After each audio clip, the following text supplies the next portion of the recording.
Assalamualaikum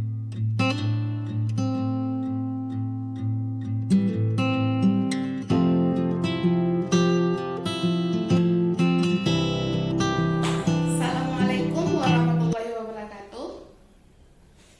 Alhamdulillahirrabbilalamin. Wabihi nasta'in ala umuri dunya waddin. Wassalatu wassalamu ala asyrafil anbiya'i wal mursalin wa ala alihi wa ashabihi ajmain. Oke, baik ibu-ibu. Terima kasih banyak ibu-ibu. Ada dua orang bapak juga di sini. Terima kasih banyak ibu-ibu, bapak-bapak yang sudah berhadir di tempat yang berbahagia ini dan juga di hari yang sangat cerah. Ya kan, cerah bukan? Ya dong. Ini pasti sangat cuaca yang sangat mendukung untuk kita melakukan pertemuan rutin kita. Oke ibu, pada pertemuan rutin kita bulan ini kita akan membahas mengenai pengasuhan dan pendidikan anak. Nah, jadi tapi sebelum kita masuk ke dalam modul ini, jadi saya akan bertanya gitu, apa sih nama gitu dari pertemuan rutin kita gitu? Oh ya ibu, silakan. Betul ibu, P2K2, betul. Nah, tadi ibu Mita juga udah menjawab, pertemuan rutin kita itu disebut dengan P2K2. Nah, jadi P2K2, ada yang tahu sih apa kepanjangan dari P2K2? Oh iya, silakan Ibu Mila. Betul, benar Ibu. Mantap lah ibunya saya ini. Oke, P2K2 adalah pertemuan peningkatan kemampuan keluarga. Jadi kan kemarin pada pertemuan yang lalu saya kan pernah mengajari gitu. Gimana sih gerakan dari P2K2 kita itu? Oh iya, betul Ibu. Jadi saya hari ini juga saya akan mempraktekkan sekali lagi gitu apa dari maksudnya gerakan dari P2K2 kita. Oke, ayo Ibu kita mulai ya. Jadi biar kita semangat gitu ya. Oke, Ibu lihat ya yang saya praktekkan gitu. P2K2 pertemuan peningkatan kemampuan keluarga. Iya Ibu, betul gitu deh. Coba kita tes sekali lagi ya. Ya oke. 1, 2, 3. P2K2 pertemuan peningkatan kemampuan keluarga. Oke Ibu, itu waktu keluarganya itu dipeluk tuh. Boleh juga tuh dipeluk kawan yang di sampingnya. Tapi jangan tuh, ada kan tadi ada dua bapak. Boleh tuh dua bapak itu berpelukan keluarga. Jadi kenapa kita berpelukan itu? Biar suasana hati kita itu kembali happy, senang gitu Ibu. Jadi saya hari ini akan membahas mengenai modul yang pertama, yaitu tentang pengasuhan dan pendidikan anak. Di sesi 3 yaitu mengenai memahami cara anak usia dini belajar, itu tentang peningkatan kemampuan bahasa anak langkah 4 dan juga langkah 5. Oke, baik ibu-ibu. Jadi sebelum kita masuk ke dalam pembahasan di hari ini, kita review sedikit gitu, kita ulang sedikit gitu pembahasan kita pada bulan yang lalu. Oke, jadi pembahasan yang di bulan lalu itu kita membahas mengenai bagaimana menjadi orang tua yang baik. Sebelumnya juga kita membahas bagaimana memahami perilaku anak. Ya. Sebelum kita masuk di sesi yang sekarang, ada yang mau mengulang sedikit apa yang kita bahas di bulan yang lalu? Ada? Ibu-ibu? Bapak? Nah, ada itu dua orang tuh. Yuk, saya minta dulu pendapatnya Ibu. Silakan Ibu. Oke. Saya persilahkan kepada Ibu. Ya, silakan Ibu Mila. Oke, betul Ibu. Ya benar Ibu, jadi menjadi orang tua yang baik itu dimana kita mempunyai konsep diri si orang tua ini yang baik dan positif gitu, dan dapat memberikan kasih sayang kepada anak-anaknya. Ya betul Ibu, terima kasih Ibu. Ayo untuk semuanya kita berikan tepuk wow kepada Ibu Mila. Oke. Iya, terima kasih Ibu-ibu. Nah, selanjutnya kita berikan kesempatan kepada ibunya Nasyirah. Ya, Ibu, silahkan Ibu. Bagaimana itu di sesi yang lalu, yaitu sesi 2?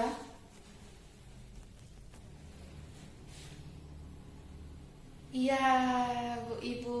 Terima kasih banyak Ibu. Ayo kita kasih tepukan yang paling semangat kepada Ibu Nasyirah. Oke, terima kasih.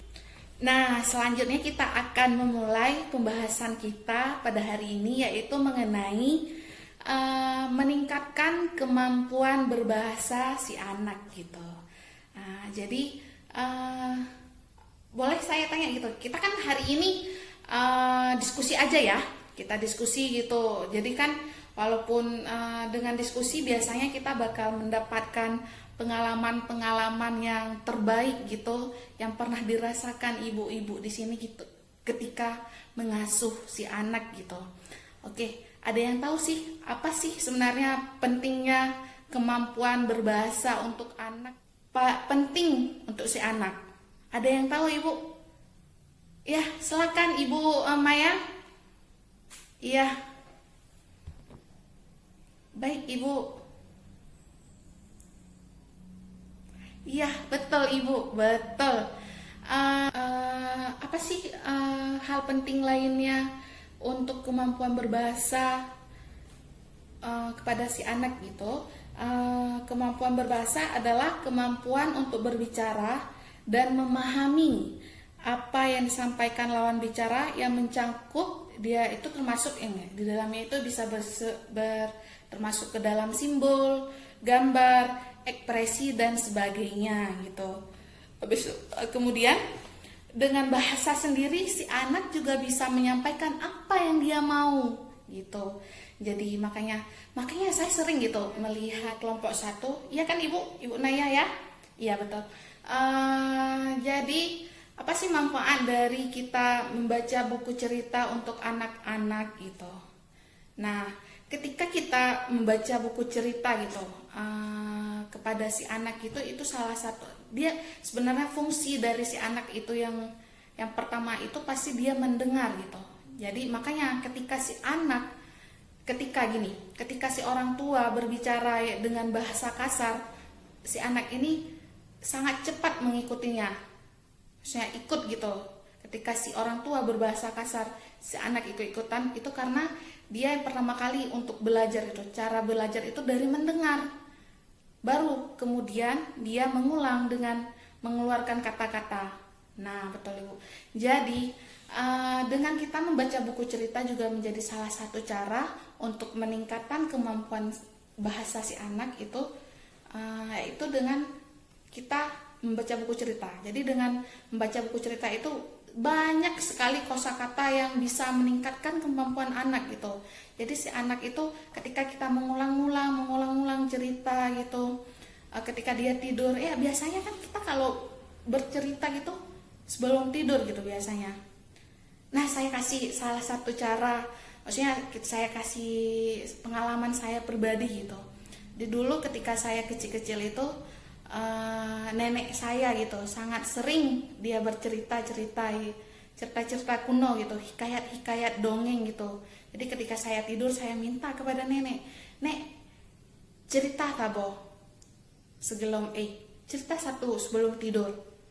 Nah, jadi dari situ itu juga menjadi salah satu cara kita meningkatkan kemampuan berbahasa si anak gitu, dari buku cerita. Atau kita juga bisa, kalau dia memang sudah mampu untuk membaca, kita berikan dia buku cerita gitu Ibu. Ya Ibu. Nah, dari kelompok 2 itu tentang lagu daerah atau pantun Ibu ya. Ya, lagu daerah itu bisa meningkatkan kemampuan berbahasa anak itu untuk bahasa daerah gitu Ibu. Jadi kita bisa dengan kita sering bernyanyi, baik itu bisa nyanyian anak-anak ataupun memang nyanyian daerah, itu juga bisa meningkatkan kemampuan berbahasa si anak gitu. Dan juga bisa membuat si anak familiar dengan lagu-lagu daerah. Itu juga salah satu cara kita untuk melestarikan adat budaya kita, adat budaya Aceh gitu, biar si anak juga nanti kemudian hari dia bisa berbahasa daerah gitu. Ya, jadi kalau memang itu juga salah satunya Ibu. Kalau memang Ibu memang diantara Ibu gitu mau gitu dan nggak malu-malu gitu mau berbicara bahasa Inggris gitu, boleh Ibu. Ketika si anak masih kecil dan kita mau mengajarkan dia bahasa asing itu sangat bagus Ibu. Jadi ketika kita mengajarkan si anak dengan banyak bahasa gitu, sedari kecilnya itu si anak itu cepat dia. Anak kecil itu ketika dia belajar itu dari mendengar aja dia itu untuk proses ke dalam otaknya itu luar biasa Ibu. Sangat cepat. Jadi kalau memang ibu-ibu mau selain dari mau berbicara bahasa Indonesia atau mau berbicara bahasa daerah, ibu mau berbicara bahasa Arab atau mau bahasa Inggris, ya dipersilahkan Ibu. Jadi itu bisa memperbanyak dan juga meningkatkan kemampuan bahasa si anak. Baik Ibu, sangat bagus kita mengajarkan bahasa-bahasa yang banyak. Maksudnya bahasa-bahasa bervariasi bahasa ketika si anak masih kecil itu sangat bagus. Cepat si anak mencernanya gitu. Cepat masuk ke dalam otak dan juga ke dalam pikiran dia. Ya Ibu. Iya.